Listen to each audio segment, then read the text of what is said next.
Dernière nouvelle 24 heures.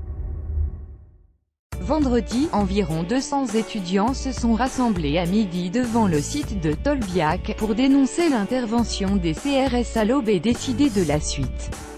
Le Monde 24/2018 à 17h43, mis à jour le 24/2018 à 18h08 par Caroline Pinlier aussi. Evacuation du site universitaire de Tolbiac. Tout s'est passé très vite. Ils sont environ 200, en majorité des étudiants, portant encore quelques banderoles, face au CRS, à avoir répondu à l'appel à se mobiliser contre l'évacuation.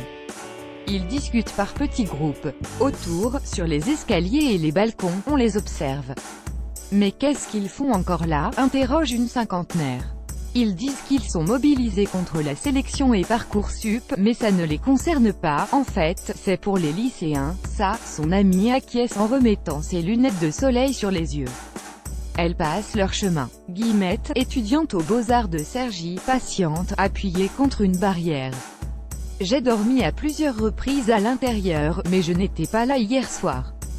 On s'y attendait, à vrai dire, ça faisait plusieurs soirs que des camions de CRS passaient dans le quartier. La jeune femme pense que cette intervention va donner un nouveau souffle à la mobilisation.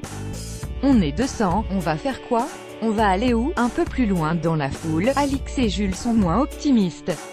Le problème c'est que, si les gens trouvent ça normal qu'une mobilisation pacifique soit réprimée comme ça, personne ne va se joindre à nous, tranche l'étudiante en droit et histoire de l'art. C'est vrai qu'il faut souligner que c'était vraiment pacifique, renchérit son ami. Tous deux estiment qu'ils ne sont pas assez nombreux pour continuer. On est 200, on va faire quoi? On va aller où? La question est sur toutes les lèvres. Dans la foule, on parle de Saint-Charles, un autre site de Paris également bloqué. De Paris 3, où des étudiants ont également occupé le site de Sancier. Où va se tenir la prochaine réunion? Ce qui est sûr, c'est qu'on ne va pas la faire ici, sourit Célia en désignant les CRS alignés au bord de la route.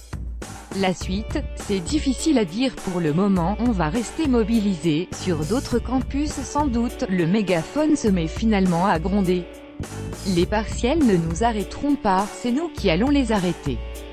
Georges Haddad, le président de l'Université Paris, avait dit il y a 2 semaines qu'il ne ferait pas intervenir la police. Voilà le résultat, lance un jeune. Qu'est-ce qu'on fait ce soir? Qu'est-ce qu'on fait ce week-end? Il faut qu'on se réorganise, qu'on soit plus fort, plus rapide que. Il faut qu'on soit 1000 fois plus nombreux, crie un autre. La protestation est majoritaire au sein des universités. Des cheminots mobilisés contre la loi qui réforme leur statut sont venus apporter leur soutien. Des professeurs et personnels mobilisés de Paris ont, de leur côté, organisé un point de presse. Face à une mobilisation pacifique, la seule chose que le gouvernement peut faire, c'est d'envoyer des policiers, mais le mouvement prend dans toute la France, affirme Anne-Lise Neff, maître de conférences en histoire. En off, quasiment tous les présidents d'université sont favorables au retrait de la loi. Or, seule la surdité de Madame Vidal, la ministre de l'Enseignement supérieur, ne lui permet pas de l'entendre. Elle estime, par ailleurs, que la protestation est majoritaire au sein des universités. Si c'est une minorité qui occupe les lieux, elle représente une majorité silencieuse. Une jeune femme aux longs cheveux bruns passe derrière les manifestants qui tiennent une banderole face au CRS. Ah, c'est les CRS qui bloquent maintenant, c'est original, lance-t-elle à une autre avec un clin d'œil. Un jeune homme encourage tout le monde à aller sur la dalle pour se réunir et décider de la suite. La dalle, c'est une esplanade qui surplombe la rue de Tolbiac, qu'ils rejoignent tous. Une étudiante regarde son téléphone. Ils ne veulent pas venir, ils disent que ça sert à rien, y a personne et, de toute façon, on sera au courant de la suite après, dit-elle à sa camarade. Après quelques minutes, elle décide de partir. Ceux qui sont restés s'assoient à l'ombre pour écouter les premières prises de parole.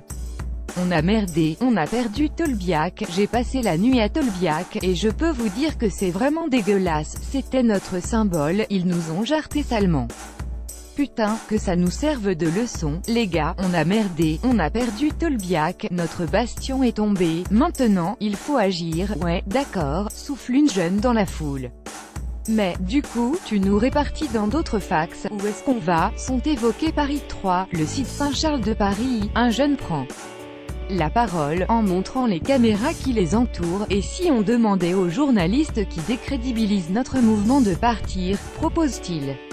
Journaliste, collabo, crie une autre. Quelques heures plus tard, le comité de mobilisation annonce sur sa page Facebook un rassemblement à 18h devant Tolbiac, relayé par le comité d'action interlycéen et le mouvement interlutte indépendant, suivi d'une assemblée générale interfac, à 20h.